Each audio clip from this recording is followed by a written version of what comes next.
are they going to agree not to raise your customers' prices unless they discuss it with you first? How are you going to, because everything needs to be transparent. You don't want to you don't want to. I don't want to have a business owner call me and go, "Oh, the credit card company raised my price," and then I got to go tell them like, "Hey, why are you raising the guy's price? We didn't tell you to raise the price. We don't want you to raise our customers' prices." And Unless there's some reason for that to happen, so, I just didn't like the way people did business. welcome to the Founder's Journey podcast, where we unravel the life stories of unique and successful entrepreneurs. We will take a deep dive into their highs and lows and over-the-top accomplishments. So get ready for the Founder's Journey podcast with your host, Jimmy Dulan-Bacchus. All right, everyone. Thanks for coming to the Founder's Journey podcast. We have Allen Kopelman here today. Super excited to hear about your story, your life, your journey. Thanks for coming, Allen.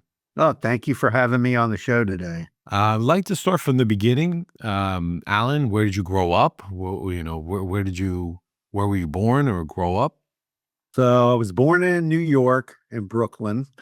And when I was 8, my parents decided they abducted us and we moved to North Miami Beach, Florida. And when I was growing up, my dad and my mom's brother owned a factory and they made Banlon shirts and sweaters. Well, what kind of shirts and sweaters? Banlon, which was this like weird stretchy material with like thick stripes. Oh, interesting. I remember those shirts. See it like on Happy Days, like not everybody's gonna know, like on an old show, like from the 50s or 60s, people would be wearing Banlon. And was the factory in Florida? in New York. I was in New York. When I was a little kid, and we would go to the factory, me and my cousins would go to the factory, and my mom's dad owned a factory also, and he owned a knitting factory and he knitted sweaters.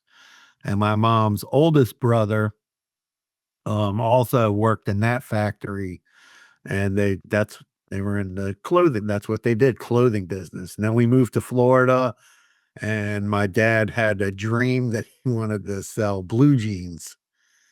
And so my dad he worked in a clothing store down here. He was like a partner in that. And then he opened up a jean store. So my dad was selling jeans. And So did he do well in Florida with the jeans? yeah, my dad was, he had like two clothing stores, and one of them was owned by an uncle that wanted to retire. And it was very interesting. The jean store was like in a mall, was the first indoor mall in Florida. And the other store was across the street from a bunch of hotels that were back in the day actually had like big entertainers in the hotels, like Buddy Hackett and people like that, Buddy Rich, and and Sammy Davis Jr. And some of them would come into the store and shop. I didn't know I grew up behind the cash register. And it's funny, like I'm in the credit card business now, merchant services, where we help people process payments. And I remember as a kid, when my dad would take credit cards, he had a book. I wish I had one of those books. He had a book. He would show the credit card. He'd look in the book. If your number wasn't in the book, it means it was good. He'd call the phone number, punch in the number, the expiration date, the amount, get an approval code. We'd get the carbon copy, right? Was the carbon copy? Make a carbon copy of the card, write down the approval code, put the amount down, the person would sign it. And my dad had to take all those pieces of paper to the bank, and it would take about a week to get the money. Wow, that's crazy. For that. But there was tons of cash, and I had to learn how to ring up people and add the tax and make the change. And, so I grew up doing that stuff, going with my dad to what they call the merchandise mart, which is where you go see all the manufacturers who manufacture clothing and then place orders to buy clothing for the store. It's interesting. My dad was a furrier. He made fur coats. He was the guy that put the strips of the coats together, and then they Yeah. would go back to the. He actually was independent, and he would bring it back to the person that owned the fur coat business, and then they would tailor it to the person's body, and it was like a whole thing. My mom was a seamstress, so she used to take me to fabric stores, and we would pick out different fabrics.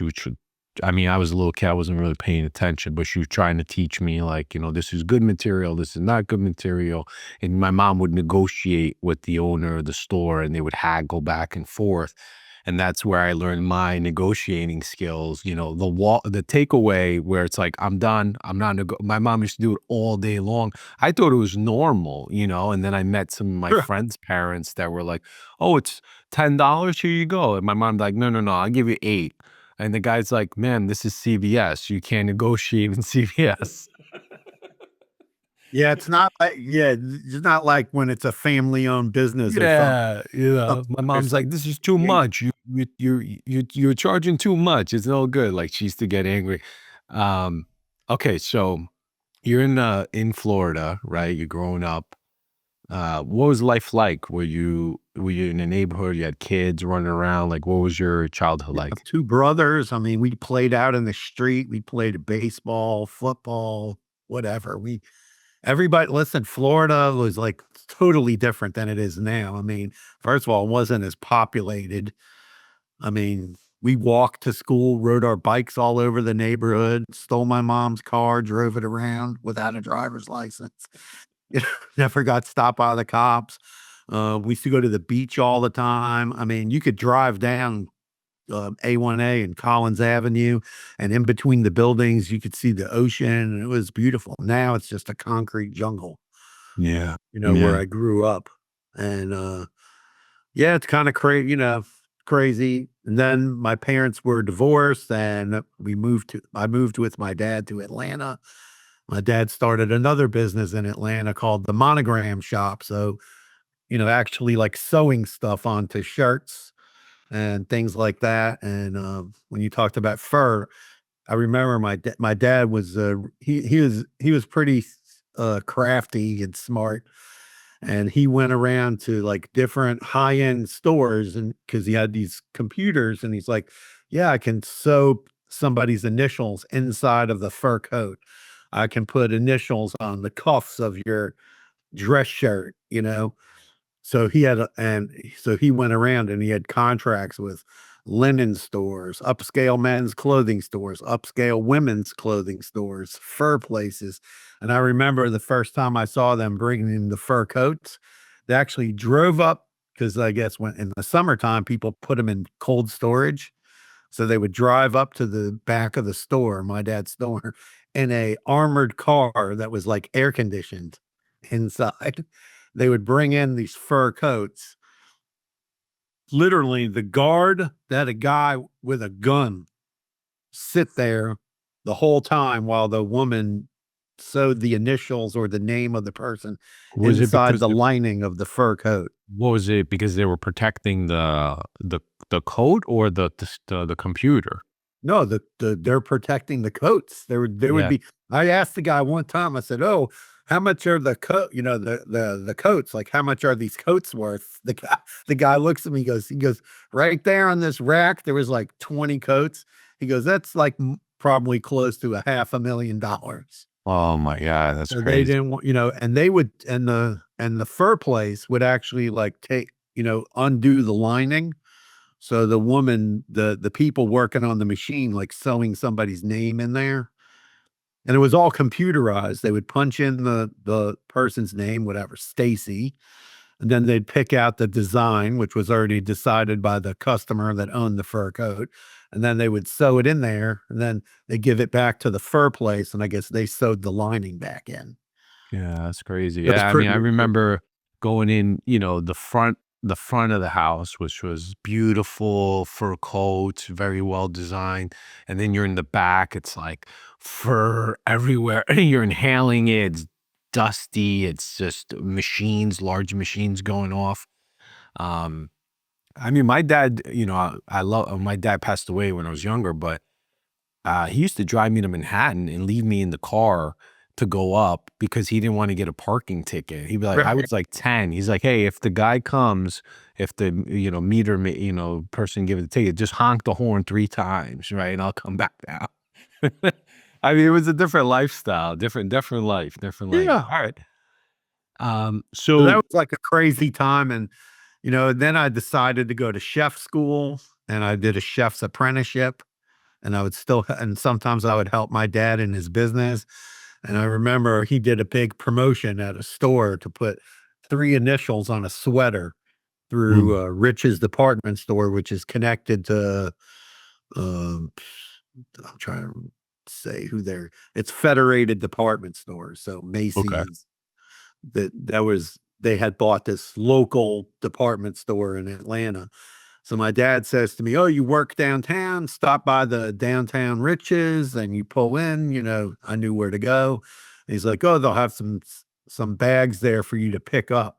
So I go there and I load my car at a VW Bug. So I stuff all these bags in the car.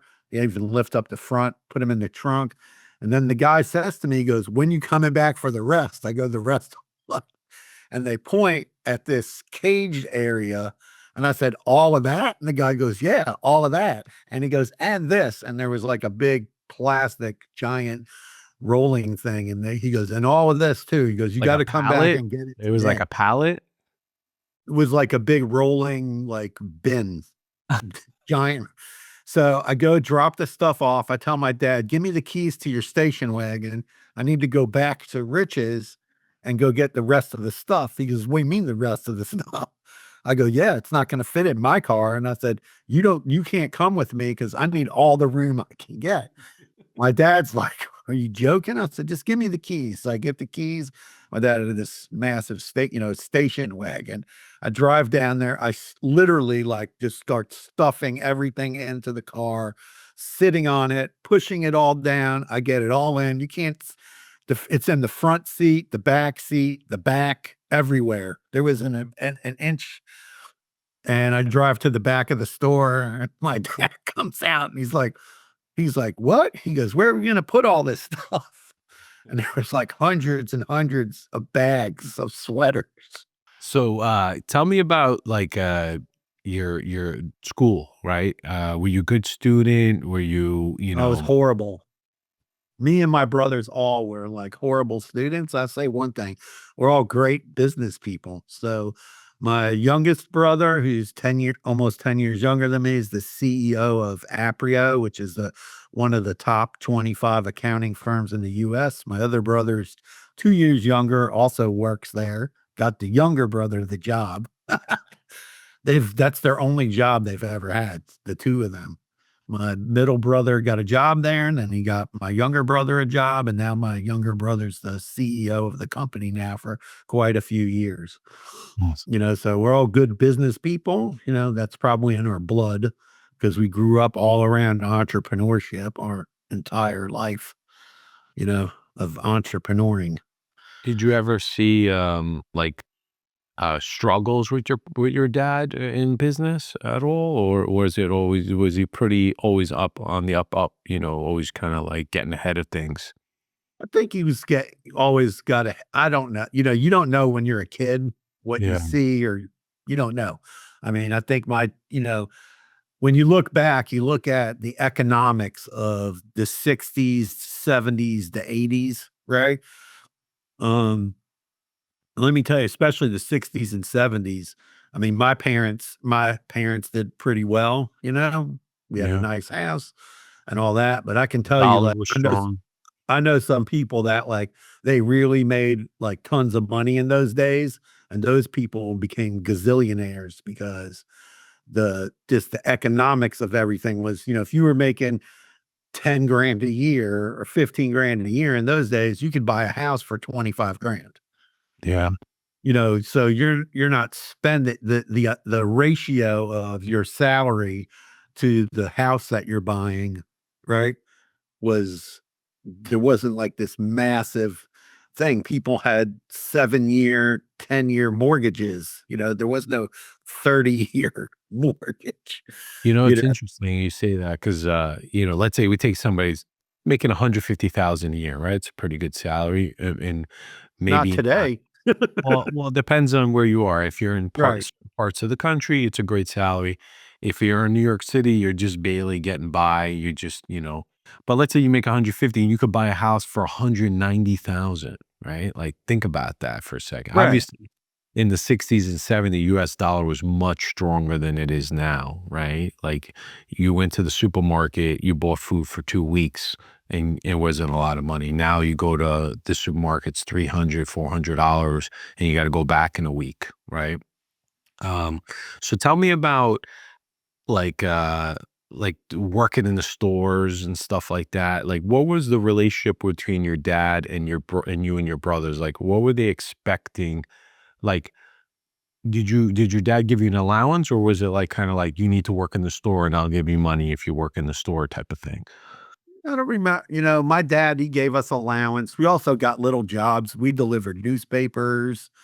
We did little things. We had whatever we needed. Like when I was a teenager, I went on a thing called USY on Wheels for 8 weeks, traveled all around the whole United States with 45 kids for the summer. So went to Israel, spent 8 weeks in Israel. My brothers did pretty much the same kind of deal, same kind of things when they were teenagers. So, we Was had, that my dad what is it made called? sure. That Huh? when you went to Israel, it was called like Birthright or something? Is that was that No, I program? did a thing through USY. So it's Okay. United Synagogue Youth, and it was an 8 week trip. We traveled all over. You can just basically live there for 2 months. Yeah, that was pretty cool, right? How was that Like, yeah, experience? with like 45 friends. So, and you had Nice. different roommates every time we would travel from one, and even on the bus tour, like every stop, oh, now you're like with a different, you're with different kids, staying in a hotel, staying at people's houses, out in the woods, camping. We did a lot of stuff. Yeah, I had a good childhood, not complaining. Life was a lot easier when you look back at life. Like today, I look at it and I go, I remember like getting my first apartment, and I was like 18 or 19 years old. That pissed my dad off. Like, I don't want to go to college. I hate, and not, this is not for me, college. And oh, you can't live in homes. You're not going to go to college. Okay. So I got an apartment. And I think my first apartment was like $200 a month. Yeah. How much did you need to make? you know, to afford the $200 a month apartment. Today you get, I look at my son, you make $70,000. You go to get an apartment, it's $2,000 a month. They go, okay, well, you need to make $8,000 a month in take home pay to Yeah. afford the $2,000 a month apartment. Like the scale of economy is just, I tell everybody one thing I've learned is that every time they raise the minimum wage, okay, the price of everything goes up. Okay. Yeah. So you're raising the minimum wage. Okay. Someone's got to pay for that. Right. So now we have this thing in the United States where basically, you could keep raising wages, but inflation is outpacing wages. Yeah. Yeah, we have And multiple issues. you can't do that. And the same thing like gasoline prices, right? You look at gasoline price, okay? If they could get the price of gasoline down, then prices of everything else will come down because the whole economy, world economy, no matter what anybody wants to say, is run on oil and Mm. gas, Yeah. okay? Everything is based on that. If gas is $5, the price of everything is through the roof. If gas is $1, believe me, prices will go down, but that takes time for prices to go down. But now we have this situation where we got this minimum wage 20 bucks. Yeah. Minimum wage is 20 bucks. That's why everything is so expensive because everybody's got to get paid this 20 bucks. Well, that's got to get paid somewhere. Who pays it? The consumer pays it. Consumer. And you cannot, the wages will never outpace inflation. It's just not possible. You can't it can't be done. The math just doesn't work. And if you look at things going on, like, take lessons from California, for example, they did that $20 minimum wage, or maybe it's more than that now. And now they start complaining. Oh, all these fast food places started putting in kiosks. Of course they did. They can't afford to give you an affordable meal and pay people $20 an hour. They'd have Yeah. to put a kiosk. You know what's Um, what's huh? interesting? No, I was gonna say is what's interesting is also like the minimum wage. Like, I think you should be paid. Your salary should be paid on your experience. If you're a young kid who's got zero experience, first job, and you get minimum wage, I think there's something wrong there, because what about you're sitting next to someone that's 50, that's doing the same job, and yet you're both getting paid the same amount? It should be based on experience and effort and all that, right? Not, but yeah, every state's a little different. But I wanted to ask you, you know, in high school, right?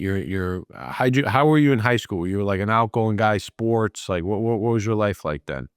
No, I was very involved in, like, youth group at my synagogue. I had a group of friends. I was in a very big high school with thousands of kids. I didn't play sports. I was pretty small. I was probably about 5'4". I'm not much talking about 5'7", 5'8" today, but then I was pretty short and skinny, like 110 pounds. And actually some big guys that were friends of my cousin, they used to call me the Keebler elf. That's Oh, keep it up, yeah. they used to call me Keebler. They said, "Oh, come on. What you hang with us because we don't want you to get killed." Well, they looked Uh, after you. yeah, they looked out for me. I had a few guys in high school that looked out for me, but yeah, I wasn't big into sports. We had tons and tons of kids in our school, so it was very difficult to be involved in sports in high school, you know. I went to a high school that had almost 4,000 kids. Yeah, this school was Um, the same way, over 4,000. yeah, we would have basketball tryouts and be 100 kids trying out, 120 kids. I mean, think about that. Like, you'd Yeah, only have slots for 10, right. 10% are getting in, so it was pretty competitive. So tell me, so you're in senior year, um, what are you thinking? What are you thinking about doing in your life? You mentioned that you didn't wanna go to college. Like, what was going on? Where did you wanna be, or end up in your adult life? I didn't know. I mean, let me tell you, back in the like I said, I wasn't thinking I figure, okay, I'm gonna go get some kind of job and then figure it out from there. And not, I told my dad I wanted to get a job, and that just didn't, he didn't like that. But that's what I did. I started working in restaurants and doing different jobs in restaurants, being a waiter, a cook, uh, run the guy at the deli counter, slicing the meat up, making sandwiches. I did whatever to make money. And, you didn't need a lot of money. That's the thing. Like, you just didn't need a lot. Like I said, the scale of economy was much different. If you were making, getting a paycheck for $200 every week, and you had $800 and your rent was 200, and maybe you had $100 worth of bills and Boom. $100 worth of food, you're good. You got a couple $100 left to do whatever. Car payment, just the scale of economy is just much different now. Everything is just so, so, so expensive.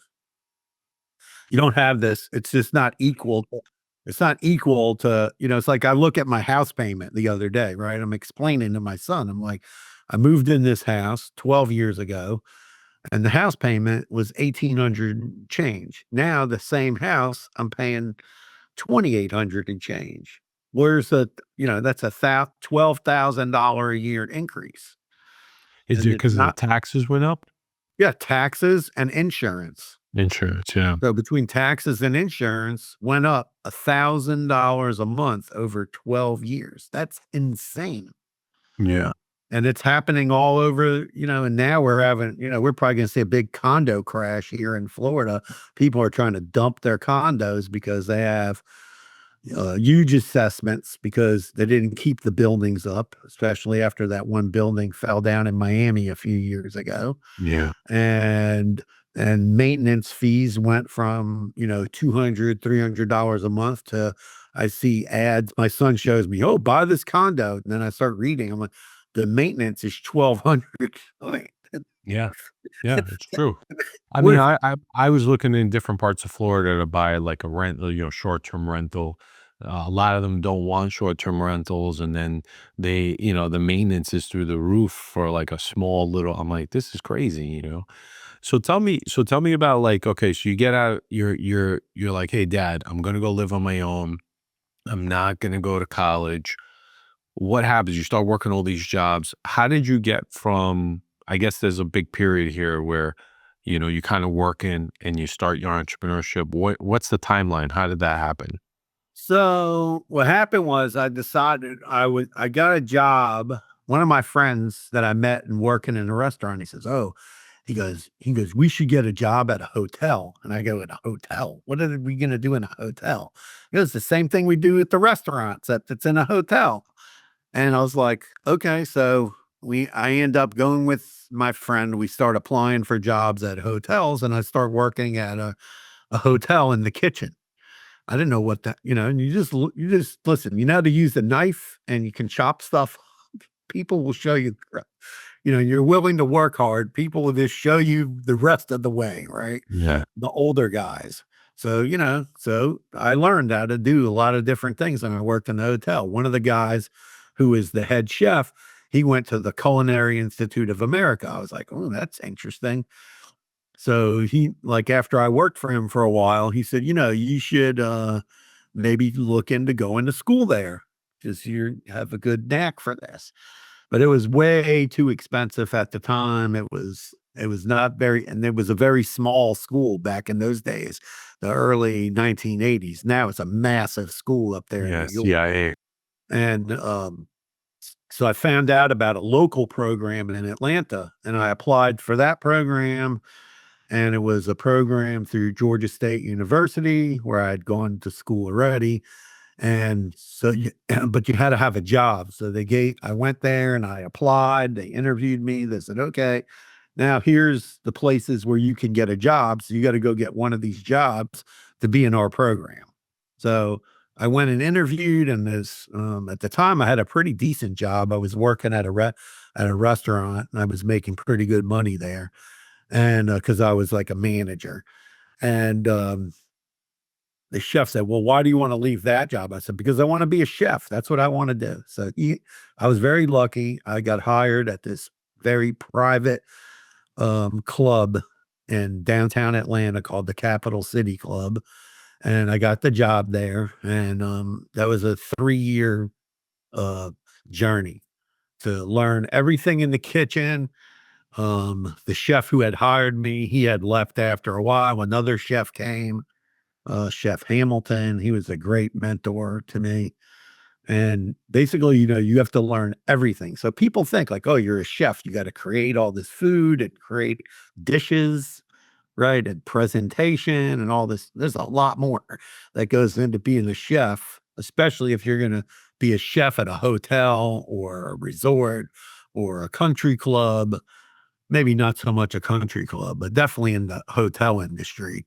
Mm. Some country clubs, if they're depending on the size. So when you're the chef, you have to know everything. Buying, what is the products you're buying? How are you buying? How much does it cost? Menu costing. So you have to learn all of these things. And I excelled at that, and I graduated my program and I was the apprentice chef of the year. And I ended up of I got a phone call from a guy, and he was in Dallas, Texas, and he's like, "Oh, I know you're a chef and you should come out here and interview for a job." So I said, "Oh, okay, that sounds cool." So I actually flew to Dallas, rented a car, got a hotel for like 4 nights. And I said, well, while I'm going out there, I'm just going to go apply to all kinds of hotels and everything there. And I got a job. So I decided, okay, I got this job. Now I'm just going to pick up, put all my put all my stuff in a U-Haul thing, hooked it to the back of my car, drove to Dallas, and boom, I'm out there in Dallas chefing at the Adolphus Hotel and the French Room restaurant with all the staff was mostly French except for one guy. So You. me and him were the only two Americans. And that was an interesting whole thing. So we, I they put me literally on the hardest station that you could possibly have to work in the kitchen, but I dealt with it and I did the job. And then I left that place after about a year. I went to another restaurant. I worked there. That restaurant got recognized as one of the uh 10 best restaurants in Dallas. And then I got another job and left there to a hotel, to a country club. And then I went to another hotel where the owner, and then I had a job at another. I stayed with that company for a while and I was chef at a hotel called the Melrose Hotel, which was a boutique hotel. And that was a great job. The people that owned the hotel were very entrepreneurial in nature. So it was encouraged for you to make sure you had your numbers and, I learned how to read spreadsheets. It was, I have a Let me ask you this, right? So 18, you start working on a bunch of jobs. When did you become a chef? What age were you then? when I became executive chef, I was No, about, just like when you went to CIA, like when did you go when I to went to the school, I was 23 when I started culinary school. When I Okay. graduated, I was 26. Then I moved to And Dallas. By the time when I was 30, before my 30th birthday, I landed my first executive chef job. So so the funny thing is the owner of the company sent me to this hotel and he goes, go there. They're going to hire you because I want you to be the chef at this hotel because I'm buying this other hotel and you're going to be the chef there in about a year. okay. You're going to go to this hotel. So I remember I'm sitting in the room and I'm sitting there and there's people walking by. It's a glass and I looked very young. I should, I could find a picture and I looked like a kid, even though I was 29 years old. So the guy comes in the room, two gentlemen come in to talk to me. They go, are you old enough to do this job? How old? I said, we're not supposed to discuss that. Yeah. So they say, "Come on, just tell us." I told him. He goes, "Wow." He goes, "I want to see your ID." Because he goes, "No way, you're 29 years old." And yeah, I had my first executive chef job, and then I got they ended up buying this other hotel, and I went to that hotel, and I was the first chef in that hotel to ever make a profit in the kitchen. And how old were you when so how long did you end up like where was your career? So you were a chef from 23 or 26 depending Yeah. until what time? And when did you transition into the entrepreneurship business? So, oh, let's Did you see. I end up moved back actually, to I have a Florida. question. Did you Huh? end up opening your own restaurant? Yeah, later. So Okay. what happened was in 1992, I gotta go back. In 92, I moved to Florida. So I moved to Florida to take a job here that then I had a few jobs down here. They weren't really working out the way I wanted them to be. Promises were made and not followed through by the people who I went to work for. And so I ended up opening my own restaurant. And I had a restaurant, 95, 96, 97, 98, around there. I had a restaurant in Boca Raton called Food Amongst the Arts. Oh, And I did okay making money there, not as much as I wanted to. I wanted to expand the restaurant and put in liquor. And I was in the process of like trying to get that done, and it just wasn't working out. And then I had interviewed for a few jobs, but I was going through a divorce at the time. Some of the jobs were not in Florida. My kids were very young and I didn't want to um, leave Florida. So one of my friends said, "Oh, you should try credit card processing." He goes, "You know how it works. You have the credit card machine in your restaurant. So you know what it is." you sort of, what the product is, and you know what you hate about it and what you like about it. So I ended up interviewing for a bunch of companies. I was doing catering on the side and helping a couple of friends out that had catering companies. And I was working with them, helping them with their business.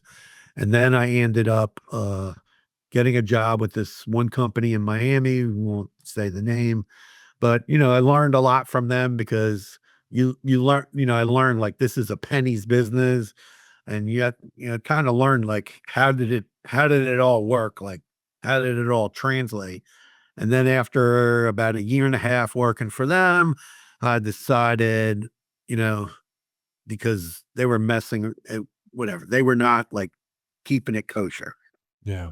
And And so you work for this company yeah, and how long did you do that? And then and from there you transitioned to opening up your own credit card merchant yeah. business? So what happened is one day they sent me to go get, I can't, they're like, I said, oh, I need a machine for a client. So I drove all the way down to their office. Oh, we don't have machines. So then they go, you have to go pick it up at the warehouse place. I drove all the way to this warehouse place. Meanwhile, I wasted like probably over 2 hours doing this. And the place wouldn't give me the machine because these guys owed the place money. That's why we're not mentioning the names. But Gotcha. the guy Okay. who ran the place, he said to me, he goes, "You're smart. You seem like a smart guy," because he interacted with me quite a few times. And he gave me a magazine called The Green Sheet. And today I write in that magazine. So I have a column that I wrote for the last 2 years in that magazine. And I'm a contributor to it for probably the last more than a decade, um, articles here and there. And so I got this magazine, and then I started calling up the ads, and I figured out, oh, I can start my own company. So I start the process to do that. And January 2001, we launched Nationwide Payment Systems. And why did you decide to start your own business instead of just going and find another merchant business? Because you're just, the way the business works is interesting. So the way it is, I'd say you own a clothing store. I come into your clothing store. Hey, you want to get, you know, one of these, put this machine in here. Obviously, it's a modern machine, the ones from back in the day, not this nice. And, you put the machine in there. So now you get the machine. You either bought back in those days, you bought it, you leased it, you put the machine in. Every time you swipe a card, I'm making a few pennies. Right. So now, if you have hundreds of people with these machines, you're making residual income every month. So as long as you have my machine there, I keep making money on your account every single month. And there's also like leasing, right? If they want to rent it, there's fees for that, or they Right. can buy it And the outright. business has changed, 2001 to today. I mean, the business is completely different. Today, we're selling point of sale systems, we're selling virtual software, we're selling e-commerce solutions, we're selling fraud solutions, we're selling all kinds of different solutions. So that's It's kind just of like, so the business has changed, It's just interesting. tremendously. I guess what I'm trying to understand is because you went from just working jobs, just trying to make money, just to pay your rent and hang out. Then you figure out, oh, I love cooking, and you get in there. Look, being a chef and a cook is like, you talk about 12, 14-hour days. It's not Oh an yeah, easy job, right? brutal. Lots of pressure, attitudes, egos, all kinds of things going on in that kitchen. Then you have the owners that are promising certain things. Some of it's getting delivered, some of it's not. Inconsistency sometimes across certain projects. Um, and then I guess what I'm trying to say is like, why take the leap into your own business when you were working for people for so long? Yeah, I just figured like it was time to do it. I didn't like the way people did business. My dad told me, he goes, "You go to the job." This is my dad. I tell this to everybody. I told this to both of to my kids and my nephews, all of them. And I tell it, if somebody has me talk to a young person, I tell them the same thing. This is the one advice my dad gave me. You go to a job, he goes, you treat that job and you treat that business like it belongs to you. You treat it like it belongs to a family member. He goes, that's what you need to do. I'm gonna get teary-eyed remembering that. But that's what you gotta do. And people today, they don't know how to treat the job, and owners of places don't know how to treat employees either. So, you got to treat people the way you want to be treated. And in business, the same way. That's the way I deal with my customers. I deal with them. I tell them, hey, we deal with you in a very fair manner. We're going to be very transparent. Like, these are the fees. This is how the fees work. You know, here's the options. We lay it out for you like a menu. You're like, you want a hamburger? You want a sirloin steak? You want a filet mignon, right? Yeah. Which one do you want? We're not going to tell you which one to get. You're going to tell us, Yeah. right? What do you want from? Here's, you have there's a lot of ways to slice and dice it up and do business, and I didn't like the way these merchant companies, and even today, when somebody comes to me and says, oh, represent our company, sell our product, right? Sell our processing. I take a deep dive into, well, I can use Chat GBT and get a lot of info today. So, Yeah. but you got to take a dive in like, oh, what are these people's business practices? Are they going to agree not to raise your customers' prices unless they discuss it with you first? How are you going to, because everything needs to be transparent. You don't want to, I don't want to have a business owner call me and go, oh, the credit card company raised my price. And then I got to go tell them like, hey, why are you raising the guy's price? We didn't tell you to raise the price. We don't want you to raise our customers' prices, And unless there's some reason for that to happen, so, I just didn't like the way people did business, that makes sense. No, and I totally agree. and it's a reflection on yourself because you're the we're essentially the sales arm, right, of another company. So our sales, okay, we're making sales, but we're only as good as the person behind us, right? So if the people behind you, if they're good business people, then it's going to be a good partnership. And believe me, we've had good partnerships and bad partnerships over the last 25 years.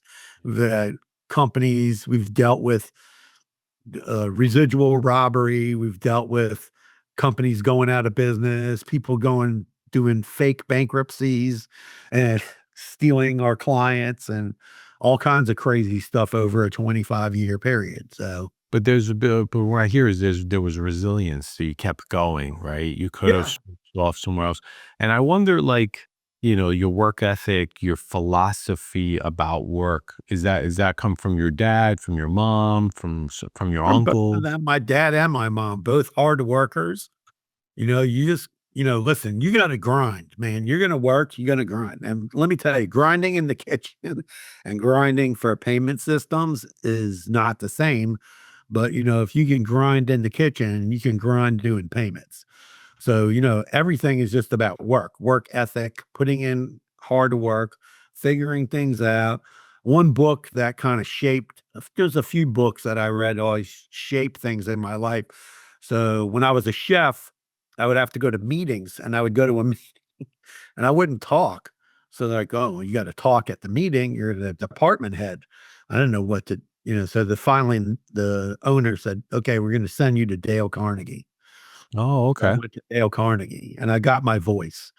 And then I started talking at the meetings and they told me to shut up. But, I had to go do a sale one time. They were like, "Oh, this customer is coming in and they're gonna have this big party they're gonna have a whole weekend in the hotel. Now you gotta come in here and, deal with the customer." I'm like, "Well, it's the sales department." "No, no, we need the chef to come in, blah, blah, blah." So I had to learn like, okay, sales, you gotta do sales. I was in a meeting once where we were sitting around, I was, discussing entrepreneurship with people looking to start a business. It was 100 plus people in the room. I said, "Who in here wants to start a business?" Everybody raised their hand, right? Who thinks that they have to do sales? Nobody raised their hand.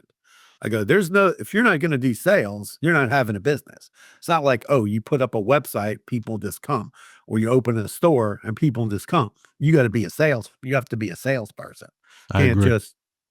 just not do sales. You got to do My sales. one of my nephew's friends was asking me about entrepreneurship, and what can I do? He was kind of like looking for guidance, and I said pick a lane of what you want to do, what area interests you, and then just go work in that area for a year, dabble in different jobs, see if you like it. I said also parallel to that, at the same time, go learn how to do sales. Go work at a used car dealership. Go where it doesn't matter. Just get in there and sell. Learn the process of selling. So what's interesting to me, when I was little, I was 16 years old. I got a job selling telemarketing, daily news, and some other newspapers, like 3 different newspapers. And I would cold call people, didn't know who I was, didn't know anything. But all that motivated me was there was a board, a marker board, and there was top sales guys that would just crush it all week. And they were like a little bit older than me. And I was like, you know what? I want to be on that board. And I worked my butt off trying to get there, you know? So tell me, so what is it that, so you were doing this business for 25 years, the Yeah. merchant business? Okay. So you've seen a lot, you've witnessed a lot, you experienced a lot. What would you tell young entrepreneurs today? What would you, obviously, you mentioned about sales, you mentioned about a few other things. What would you tell them? Like, what's your advice to them? Young entrepreneurs, like Young or new entrepreneurs? a new entrepreneur, I'll tell you, make sure you have your voice. I tell people, marketing today is not what it was in 2001. Man, you could just have an ad in the yellow pages, even if it was a line, right? And there was action going on. And so business today is not like what it was 25, 30 years ago. It's a whole different ball game. You got to really understand the risk, how much risk you're willing to take. It's today I would tell anybody starting a business, something service related, keep your expenses low. You don't need a flashy office and a big office building. That's why you see a lot of businesses today, home-based businesses in a garage. It doesn't matter. You gotta, you want to start a business, inventory. That's another problem. Like, if you're performing a service, do a service. I had a friend of mine whose son came to me. He goes, I don't know what to do. I said, well, what do you like to do? He goes, I don't know. I said, well, then you got to, go get a job somewhere doing something, I don't know. Do you like fixing stuff? And he said, yeah, I like fixing stuff. So I introduced him to somebody who owned an air conditioning company. He went to work there and the guy said, oh, you're doing very well. So we're going to help you get certified to be an air conditioning technician. Right. And so he did that and he got his, electrician certification and all that. And now he's a manager at the company making, six-figure income. You got to figure out like what path is it? And maybe he's going to one day branch out and start his own air conditioning company.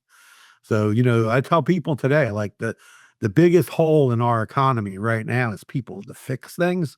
Air conditioning, electricity, Yeah. plumbing. Yeah, You you're try to right. get somebody to do any of this stuff, you can't, they're booked up. Some of the employees they send over to your house, you want to scratch your head. I Well, had a guy come because to yeah, fix. because there was no follow-up. There was no training to bring, like, the new employees up to, like, that level. So the Right. other problem is, like, you hire, I don't know, like, an electrician, right? He's like, "I can come in 3 weeks, and this is my rate." They didn't even look at the thing. They're, like, throwing, like, a huge number at you, and you're like, "That's a lot." So you call another one, they say the same thing. You call another one, they say that, "Oh, you get the guy that just started last week who might burn your house down," right? So you're like, "Ah, I don't know." So there's definitely a shortage there, and obviously AI, which we could talk about how that's gonna Yeah. affect the future and all that, because you mentioned ChatGPT. Yeah. Some important things, like I try to tell people, like things like Dale Carnegie, learning to be a good speaker, learning how to do sales. There's like books like that I like. Who Moved My Cheese? I like this other book called The 5 Second Rule, the Little Red Sales book. Um, there's a lot, there's different like books that you can read to like kind of get you. They're more like about a mindset Mindset, yeah. than about like teaching you something. Like who moved my cheese is a mindset. Oh, one day you're selling this, and then now that product is not the product anymore. So what is the product? You got to figure that all out. I mean, today everybody's starting an AI company. It's crazy. I mean, it's not a day. I mean, there isn't a week that goes by that I don't get 100 emails and LinkedIn messages about, oh, I have this AI thing, right? I mean, I'm just saying, like, you can't even evaluate this stuff. I mean, there's a lot of there's obviously signal, right? Things are happening, there's movement, but there's a lot Right. of noise too. It's just the same with the tech, 2000 tech bubble, right? We're gonna go through an expansion and a contraction, and then it's gonna settle, and then. But I mean, look, I also think all these data centers that are getting built, we don't even know what's going to get built yet because the infrastructure is not all there yet. So we don't know what's going to happen. But everyone's like, "Oh, this guy's going to lose his job." I think that overall, um, things will be okay. I think we're going to work out. I think technology is going to advance. People are still the same. We don't change. You know I what I mean, mean? there's companies now like blocking employees from getting onto the AI at work. They don't want them getting on AI. Yeah.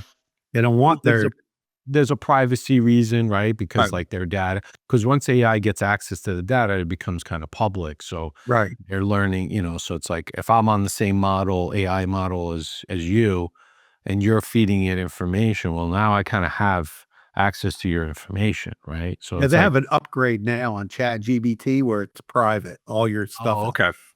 Yeah, I So mean, people are going to that because they don't want their stuff out there.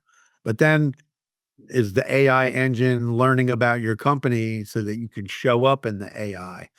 You don't, you just don't know. Like that's but the new thing. Like, oh, get your company discovered in AI. Nobody can guarantee that. Nobody has showed me anything that can guarantee like you're going to show up in AI. so Alan, I know you don't have too much time left. I wanted to ask you one more question, or maybe two if we have time. Okay. If you're, let's say you're in a restaurant in Florida, right? And your 20-year-old self walks in and you have maybe 5, 10 minutes to chat with them or 20 minutes, what would you tell them? In a restaurant, Or what a the bar, owner, anywhere, a park, it doesn't matter where it is, but what the like, owner of a restaurant, no, your 20-year-old self, right? and you're sitting next to your 20-year-old self, and you could tell him something that you've learned from all these years later, what would you tell him? Boy, I don't know. I can't listen, boy. I wish that I knew more about like investing when I was younger because that was, because even people that and even if you invested like $5, right, at a time in some of these tech stocks, and I mean, forget it. I'd be a multi-gazillionaire already. I mean, it's crazy. Like so many people miss the boat on that kind of stuff. I And mean, even real estate, if you think about yeah, even in buying real buying a estate, the couple, same yeah. thing. Like, you don't know what you don't know. Boy, let me tell you, I could go back like 40 years in time and wake up today and I would throw 100 on Amazon, 100 on Apple, 100 on Yahoo, right? I'd wake up, oh, I'm worth $10 billion, right? Nobody knows. You don't know what you don't know. And, listen, things aren't that easy today. Bitcoin, there's a lot of noise everywhere. But I tell everybody one thing, there's no, there's nothing that beats hard work. If you're willing to work hard, right? You're going to go places. Okay. Even if you have a job, people are going to notice you. I told that to my son. He had a job at a store. It wasn't going anywhere. They weren't giving him management training. I said, get a new job. He got a new job. I don't know how long he's been at this job now, but all of a sudden, boom, they made him he became an assistant manager. Then he became the number one assistant manager. Then somebody at a store went on maternity leave. He got the manager, they tested him out as a store manager. Then he became a store manager. Then he went to another store. Now he's the general manager of a store. And he has additional responsibilities to help the district manager now. So, that's all through hard work. My daughter, the same thing. She told me, well, she was at college. I want to be a meteorologist. I said, okay, go to the college. She met the guy who was the meteorologist at University of Florida. He took my daughter under his wing. She did all kinds of extra things. Other kids would say to her at school, oh, why are you doing that? Why are you doing this? Da, da, da, da, da, da, da. And last year, they made her the chief meteorologist at the TV station that she's at in Cedar Rapids, Iowa. So nothing, if you work hard, you're going to get noticed. You got to be good at your craft, whatever that is. You got to be all in on learning and doing and being the best person you can be, and lift other people up too by training them, teaching them, being a mentor, I just have one question before we wrap up. This has been fantastic, Alan. Thank you so much. I really like your story because of the different aspects of different things, and your dad having a store, and you're working the register, and then you're literally in that business of the processing of payments, of commerce and stuff. So when you say work hard, is there a mind frame that you use? Like, how do you manage your day-to-day tasks or responsibilities, or like, how do you get you can work hard like a squirrel, like a hamster on a wheel, or you could be productive. No, How do you you got to be productive, but you just have to. When I say work hard, you, what's a require. I tell people, when people used to come work for me in the kitchen, I tell them, like, there's a schedule. You show up on time. Yeah. That means you're 5 minutes early. You know, if you're not 5 minutes early, you're late. Work your schedule, do your job, listen, learn. That's the part about working hard, and then understanding like time frames. That kind of helps a lot. Like when you work in a kitchen, you're like, oh, I got to come in, I got to prep for lunch. Now I've got to serve lunch. Now I got to prep for dinner, right? You're doing all these tasks. So you just have to, you have to just have a list. Oh, here are my tasks for the day. Boom. And then you got to knock them out. So you got to have, levels of organization. Today, people put it all on their phone, they have their schedule, you got to have your tasks made out, you got to lay out the tasks, Alan, this has been great. Thank you so much. I had such a great time, and your story is fantastic. Like, so many important things, but also like just a wealth of knowledge. I mean, Dale Carnegie, that's something that, I've studied, and I think is super important, and just so much of it. And I really appreciate your time and telling your story. All right. I appreciate you having me on today. Thank you. Thank you.